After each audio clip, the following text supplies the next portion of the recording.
ہماری تھیولوجی کے اندر، کیونکہ مذہب ایک آپ کا ذاتی نقطہ نظر ہے، اور دین جو ہے وہ اسلام کے are those set of principles which are applicable to the entire humanity، اور اس میں آپ کی ساری جو ہیں اقلیتیں بھی جو ہیں اور ان کے حقوق جو ہیں وہ سارے آتے ہیں. سو اس لیے قائد اعظم اور اقبال وہ very clear on this thing کہ پاکستان جو ہے وہ کوئی تھیوکریٹک اسٹیٹ جو ہے وہ نہیں ہے.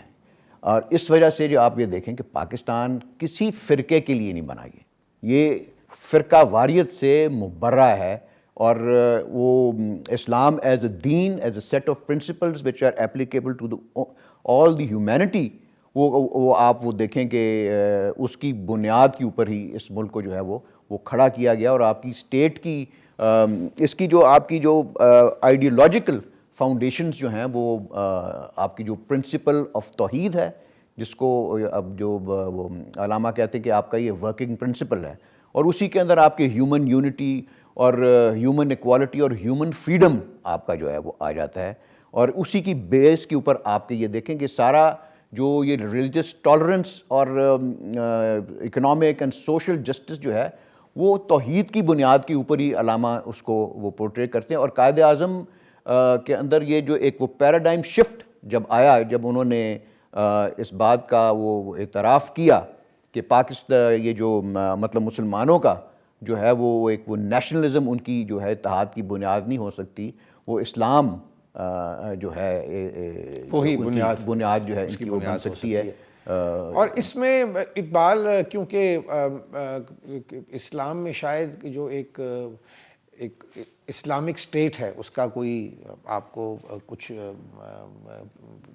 نہیں ملتا، ما سوائے کہ جو ریاست مدینہ تھی یا جو سٹی اسٹیٹ آف مدینہ، جو رسول اللہ صلی اللہ علیہ وسلم جب ہجرت کر کے آئے ہیں مکے سے مدینہ، تو وہ جو پرنسپلز تھے پھر انہوں نے ایک کانسٹیٹیوشن ایک انہوں نے بنائی، جس کو یہ کہا جاتا ہے جس کے بارے میں کہ یہ شاید دنیا کی پہلی کانسٹیٹیوشن تھی جو دی گئی. اس کی بنیاد بھی توحید کے یہی 3 اصول تھے، ہیومن ایکوالٹی، وہ سارے اس میں جو تھے وہ فرقے اپنا یہ مذاہب جو تھے بیچ میں شامل ہوئے، ایون کہ کافر بھی جو ہے اس کے اندر مساق مدینہ کے اندر جو تھے وہ شامل تھے وہ، اور human equality, human unity and ان کی جو تھا ان کو فریڈم آف ان کی اپنی جو تھا رسول اللہ صلی اللہ علیہ وسلم کو وہ عطا کیا ہوا تھا، ان کو جو تو پروویژن تھی اس کے اندر. چلیے ہم اگلے نغمے کی طرف چلتے ہیں، اور اس کو گایا ہے حنا نصر اللہ اور ساحر علی بگا نے، اور اس کو تحریر کیا ہے شکیلہ جبی نے. اے قائد اعظم تم ایک نجم درخشاں ہو. اسرار الہی کا یہ کیسا نقیب آیا، ہند کے مسلم کا وہ بن کے نصیب آیا، اور وقت آزادی کا جب بہت قریب آیا، غیروں نے کہا اٹھ کے قائد نجیب آیا.